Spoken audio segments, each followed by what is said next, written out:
Hi friends, നമസ്കാരം. ഞാൻ അഭിലാഷ് കലറ. പലനാടൻ ട്രാവലറിന്റെ പുതിയൊരു എപ്പിസോഡിലേക്ക് ഏവർക്കും സ്വാഗതം. ഒപ്പം വരൂ, ഒത്തിരി കാണാം.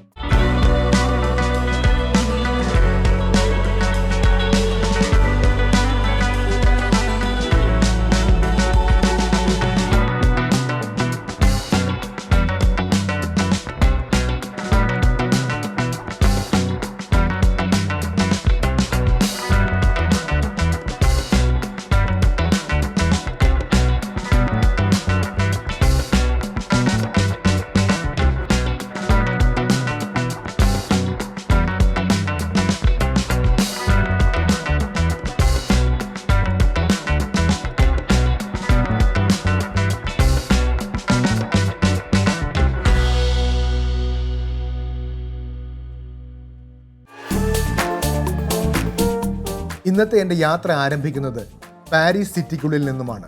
സിറ്റിക്കുള്ളിലെ സ്ട്രീറ്റിലൂടെ നടന്ന് കാഴ്ചകൾ കാണണം. ഒപ്പം ഫ്രാൻസിലെ പുരാതനവും പ്രശസ്തവുമായ ഫ്രഗോണാഡ് പെർഫ്യൂം മ്യൂസിയവും കാണണം.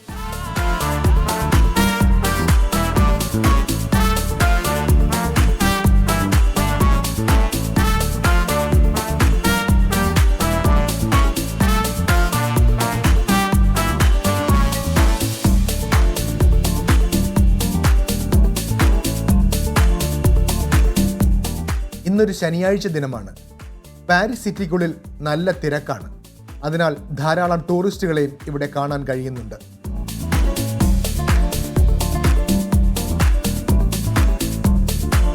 ഈ കാണുന്ന സ്ട്രീറ്റിലൂടെ വേണം ഓപ്പറ ഗാർണിയർ ക്വാർട്ടറിലുള്ള ഫ്രഗോണാഡ് മ്യൂസിയത്തിൽ എത്തിച്ചേരുവാൻ.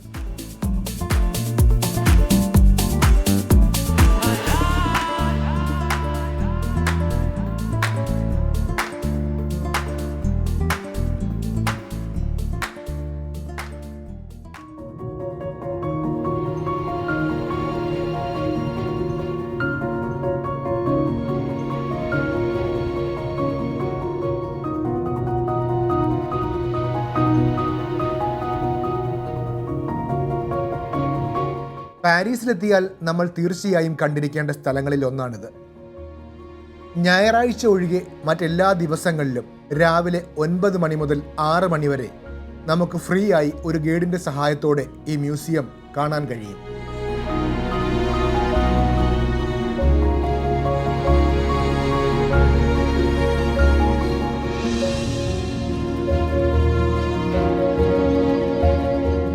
പുരാതന കാലം മുതൽ ഇന്ന് വരെയുള്ള പെർഫ്യൂമിൻ്റെ നിർമ്മാണ രഹസ്യങ്ങളും അതിൻ്റെ അസാധാരണമായ ചരിത്രവും ഉൾക്കൊള്ളിച്ചുകൊണ്ടുള്ളതാണ് ഈ ടൂർ ഗൈഡ് ഈ ചരിത്രങ്ങളൊക്കെ പറഞ്ഞ് ഓരോ റൂമുകളിലേക്ക് നമ്മെ കൊണ്ടുപോവുകയാണ്. For 1 liter of rose essential oil, do you know how many flowers they should prepare? 3 to 4 tons. So that's why it's also called liquid gold perfume. പെർഫ്യൂമിൻ്റെ അസംസ്കൃത വസ്തുക്കൾ, അതിൻ്റെ വിളവെടുപ്പ്, വേർതിരിച്ചെടുക്കൽ, വാറ്റിയെടുക്കൽ, ഫോർമുലേഷൻ, ബോട്ടിലിംഗ് എന്നിവയെക്കുറിച്ചൊക്കെ നമുക്ക് ഈ ഗൈഡ് വിശദമാക്കി തരും. ലബോറട്ടറിയുടെ ചരിത്രം വിളിച്ചു പറയുന്ന ഈ കാഴ്ചകളൊക്കെ വളരെ അത്ഭുതത്തോടെയാണ് ഞാൻ നോക്കിക്കണ്ടത്.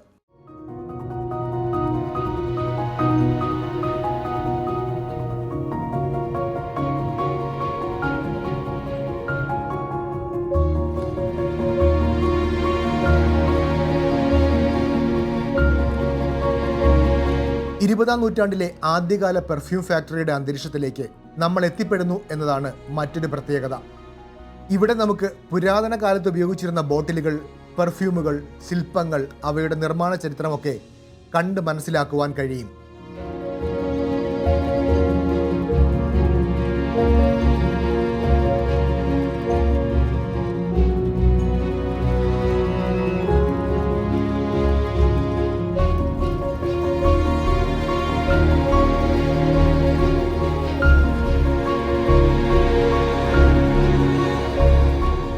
ഉള്ളിലേക്ക് കടക്കുമ്പോൾ വിശാലമായ ഒരു പെർഫ്യൂം സ്റ്റോറിലേക്കാണ് നമ്മൾ എത്തിപ്പെടുന്നത്. ഇവിടെ വിവിധങ്ങളായ പെർഫ്യൂമുകളെ മണത്തറിയുവാനും അവ കണ്ട് മനസ്സിലാക്കുവാനും ഒപ്പം ഇഷ്ടമുള്ളവ വാങ്ങുവാനും നമുക്ക് അവസരമുണ്ട്.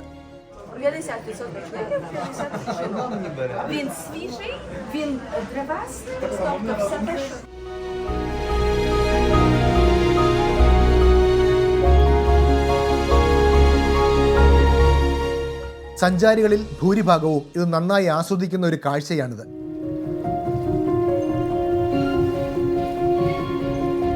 പെർഫ്യൂമുകളുടെ ചരിത്രത്തെക്കുറിച്ച് പഠിക്കുവാൻ താല്പര്യമുള്ള ചരിത്ര വിദ്യാർത്ഥികൾക്ക് ഏറെ ഗുണകരമാകുന്ന കാഴ്ചകളും അറിവുകളും ഈ സന്ദർശനത്തിലൂടെ ലഭിക്കും എന്നതാണ് മറ്റൊരു പ്രത്യേകത.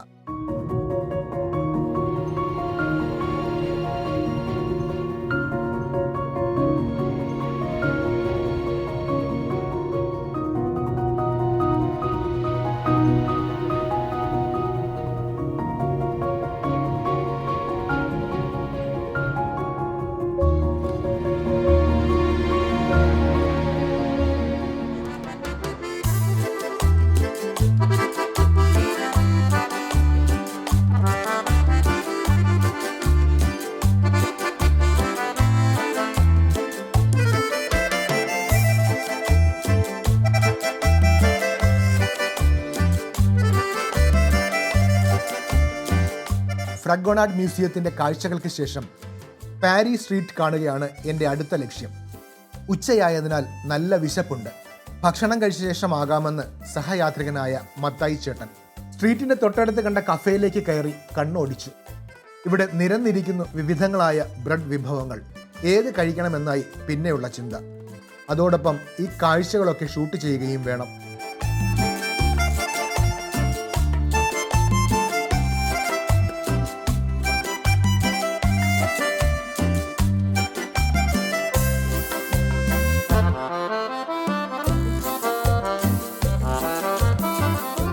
അഞ്ച് മിനിറ്റത്തെ കാഴ്ചകൾക്ക് ശേഷം ചിക്കൻ കഴിക്കാമെന്ന് മനസ്സിലുറച്ചു.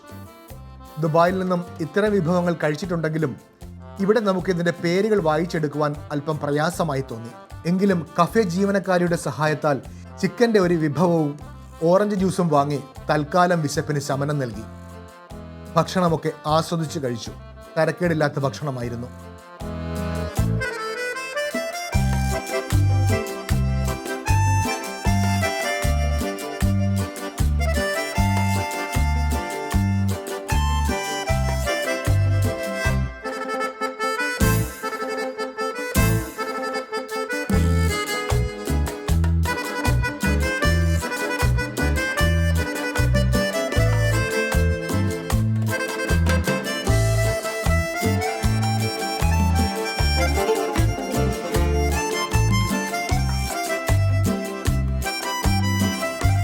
പാരി സ്ട്രീറ്റിലെ കാഴ്ചകളാണിത്. അന്താരാഷ്ട്ര ബ്രാൻഡായ സ്റ്റാർബക്സിൻ്റെ മുന്നിലാണ് ഞാൻ. ടൂറിസ്റ്റുകളൊക്കെ പുറത്തിരുന്ന് കോഫി കുടിച്ച് സ്ട്രീറ്റ് വ്യൂ ആസ്വദിക്കുകയാണ്.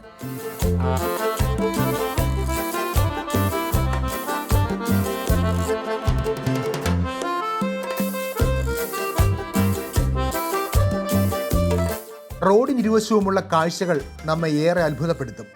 ഈ പുതുയുഗത്തിലും പഴമയുടെ സൗന്ദര്യം അതേപടി നിലനിർത്തിയിരിക്കുന്നു. ധാരാളം അന്താരാഷ്ട്ര ബ്രാൻഡുകളുടെ ഷോറൂമുകൾ ഈ സ്ട്രീറ്റിൽ എനിക്ക് കാണാനായി.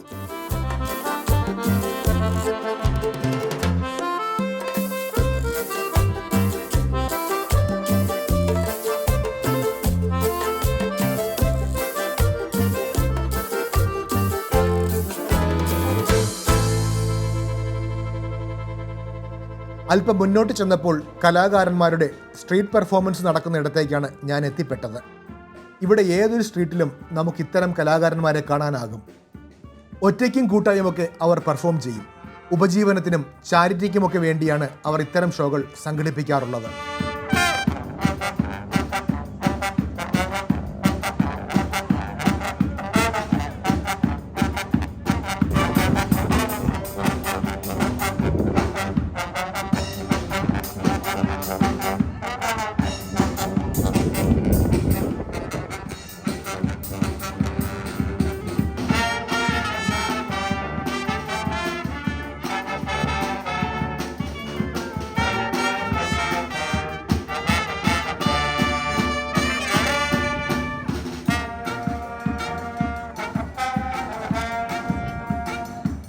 പാരീസിലെ ആൻഡേ മാൾറൂ എന്ന പ്രദേശമാണിത്. നിരവധി 5 സ്റ്റാർ ഹോട്ടൽ സമുച്ചയങ്ങളുള്ള പ്രദേശം. ഇന്ത്യൻ മണി 50,000 രൂപയ്ക്ക് മുകളിലാണ് ഒരു ദിവസത്തെ മുറി വാടകയ്ക്കായി ഇത്തരം ഹോട്ടലുകൾ ഈടാക്കാറുള്ളത്. സ്ട്രീറ്റിലെ കാഴ്ചകളും സ്റ്റാച്യുമൊക്കെ കണ്ട് ഞാൻ എൻ്റെ നടത്തം തുടരുകയാണ്.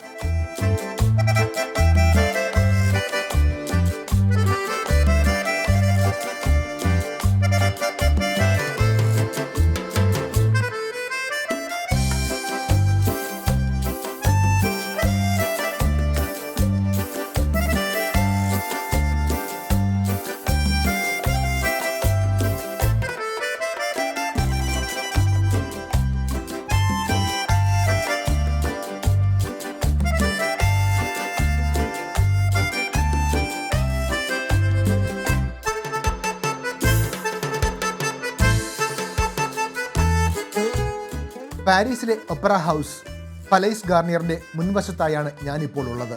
ഇതിനകത്തേക്ക് കയറുവാനുള്ള നീണ്ട ക്യൂ ആണ് ഈ കാണുന്നത്. ഫ്രഞ്ച് വാസ്തുശില്പിയായിരുന്ന ജീൻ ലൂയിസ് ചാൾസ് ഗാർണിയറിന്റെ പേര് ഈ എൻട്രൻസിന് മുൻവശത്തായി രേഖപ്പെടുത്തി വച്ചിരിക്കുന്നു. ഇദ്ദേഹമാണ് പലൈസ് ഗാർണിയറിന്റെയും ഒപ്പറ ഡി മോണ്ടെ കാർലോയുടെയും വാസ്തുശില്പി. നെപ്പോളിയൻ മൂന്നാമന്റെ ചക്രവർത്തിയുടെ നിർദ്ദേശപ്രകാരം 1861-1875 കാലഘട്ടത്തിലാണ് ഇത് നിർമ്മിക്കപ്പെട്ടത്. പാരീസിലെ ഏറ്റവും തിളക്കമാർന്ന സ്മാരകങ്ങളിൽ ഒന്നാണ് വാസ്തുവിദ്യ മാസ്റ്റർപീസായ പലൈസ് ഗാർണിയർ.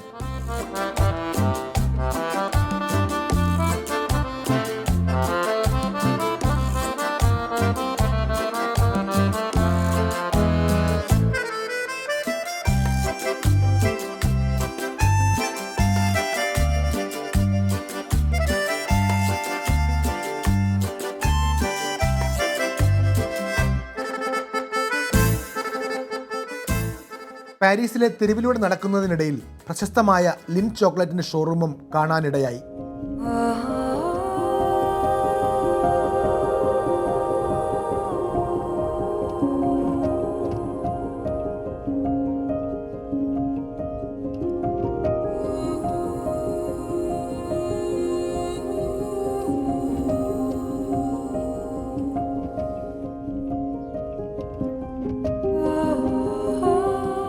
ചോക്ലേറ്റുകളുടെ ഒരു വിശാല ലോകം തന്നെയാണിത്.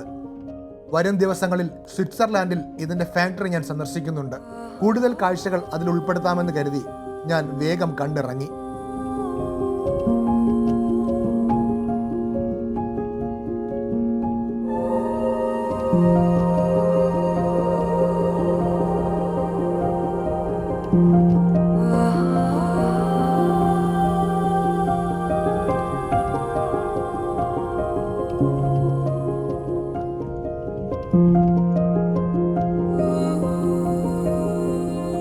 പാരീസ് സിറ്റിയിലെ കാഴ്ചകൾ കണ്ട ശേഷം ബസ് കാത്തു നിൽക്കുകയാണ് ഞാൻ.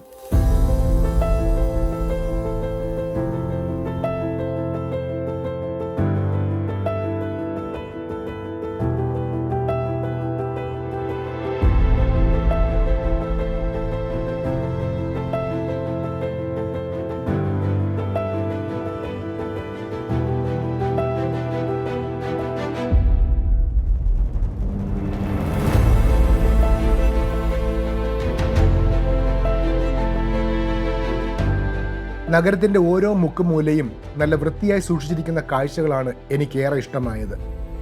മറ്റു ചിലയിടങ്ങളിൽ ചെടികളൊക്കെ നട്ട് ഭംഗിയാക്കിയിട്ടുമുണ്ട്.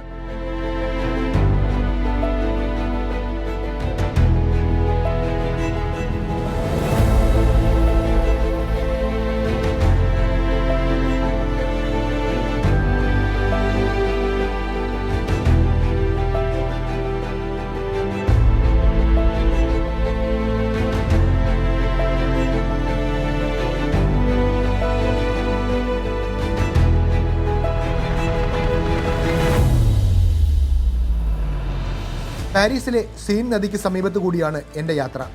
ഏകദേശം 777 കിലോമീറ്റർ നീളമാണ് ഈ നദിക്കുള്ളത്. പ്രശസ്തമായ ഐഫൽ ടവറിന്റെ സമീപത്തു കൂടിയാണ് ഇത് ഒഴുകുന്നത്.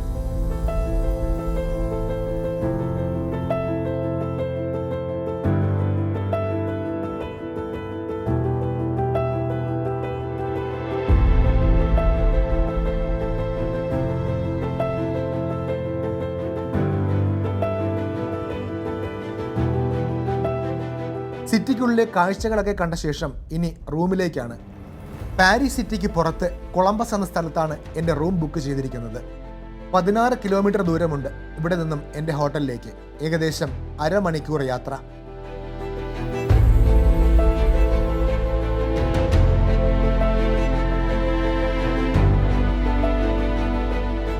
കോബ്സ്റ്റർ ഹോട്ടൽസ് ആൻഡ് റെസിഡൻസ് ഈ അടുത്ത കാലത്തായി നിർമ്മിച്ചിട്ടുള്ള ഒരു പുതിയ ഹോട്ടലാണിത്.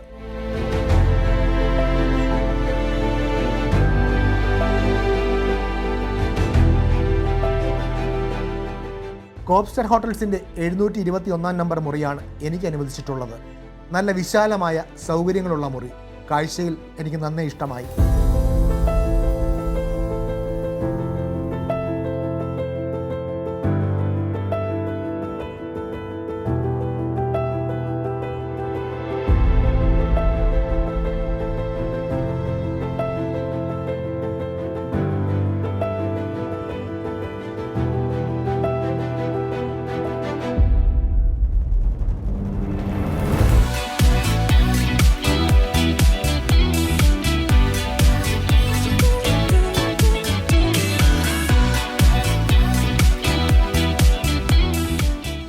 കുളിച്ചു ഫ്രഷായി രാത്രി ഭക്ഷണത്തിനായി റെസ്റ്റോറൻറ്റിലെത്തിയപ്പോൾ കണ്ട കാഴ്ചകൾ ശരിക്കും എന്നെ ഞെട്ടിച്ചു. ഒരു വശത്ത് ലൈവ് കുക്കിങ്ങും മറുവശത്ത് ബാറുമാണിവിടെ.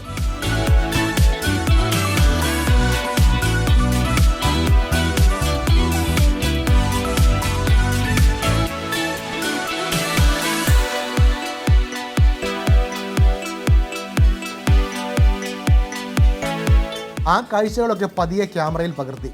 2 ഷെഫ്മാരാണ് ഇന്നത്തെ ഇവിടുത്തെ മേൽനോട്ടം വഹിക്കുന്നത്.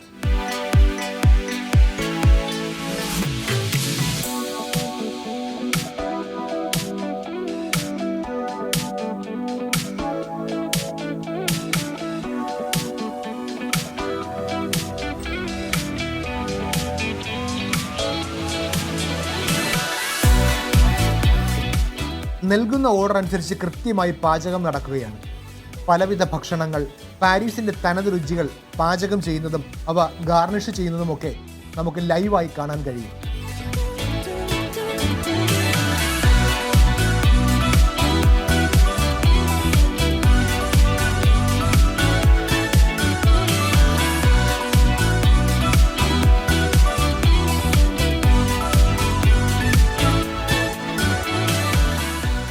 മത്തായി ചേട്ടനും ഫാമിലിക്കുമൊപ്പം ഞാനും ഒരു സീറ്റിൽ സ്ഥാനം പിടിച്ചു. ഒരു ഫ്രഞ്ച് പിസ്സയും റെഡ് വൈനും കഴിക്കാൻ തീരുമാനിച്ചു. ഒപ്പം ഫ്രഞ്ച് ഫ്രൈസും.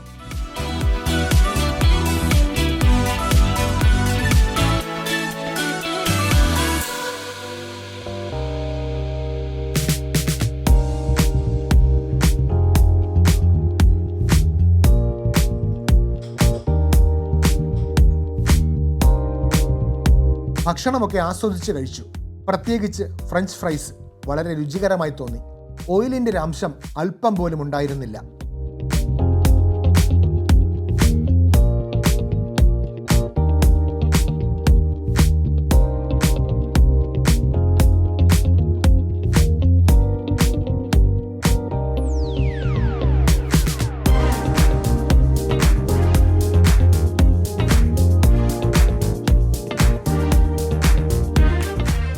കൈ കഴുകുവാൻ ചെന്നപ്പോൾ കണ്ട വ്യത്യസ്തമായ വാഷ് ബേസിനും ഞാൻ ക്യാമറയിൽ പകർത്തി.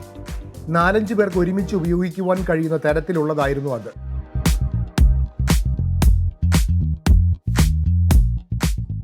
റെസ്റ്റോറൻറ്റിൻ്റെ മുകളിൽ നിന്നുള്ള കാഴ്ചയാണിത്.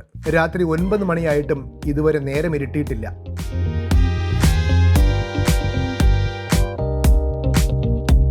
ഭക്ഷണം കഴിച്ച ശേഷം തൊട്ടടുത്തുള്ള ബാർ കൗണ്ടർ കാണാനായി എൻ്റെ അടുത്ത തീരുമാനം. ശരിക്കും അവിടെ കണ്ട കാഴ്ചയാണിത്.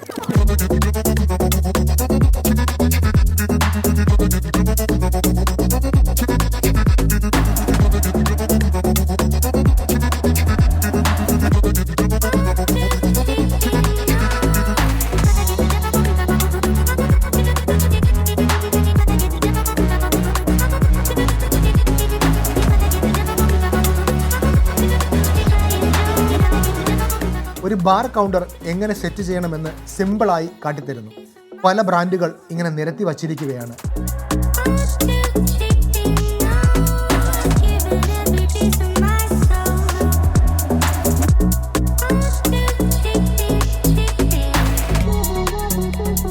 ഇത് നമ്മുടെ ബസ് ഡ്രൈവർ അമീറും അദ്ദേഹത്തിൻ്റെ സുഹൃത്തും ഭക്ഷണം കഴിക്കാനായി എത്തിയതാണ്. ക്യാമറ കണ്ടപ്പോൾ അവരും വാചാലരായി. അല്പനേരം അവരോട് സംസാരിച്ച ശേഷം രാത്രികാല കാഴ്ചകൾ കാണാൻ ഞാൻ പുറത്തേക്കിറങ്ങി.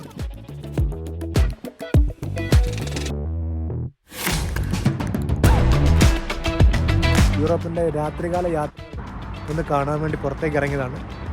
ജസ്റ്റ് എൻ്റെ ഹോട്ടലിൻ്റെ ഫ്രണ്ടിൽ തന്നെയാണ്. നല്ല കാഴ്ചകളാണ്. വലിയ വ്യത്യാസങ്ങളൊന്നും തന്നെയില്ല. ഏകദേശം ദുബായ് പോലെയൊക്കെ തന്നെയാണ് എനിക്കിവിടെ ഫീൽ ചെയ്യുന്നത്.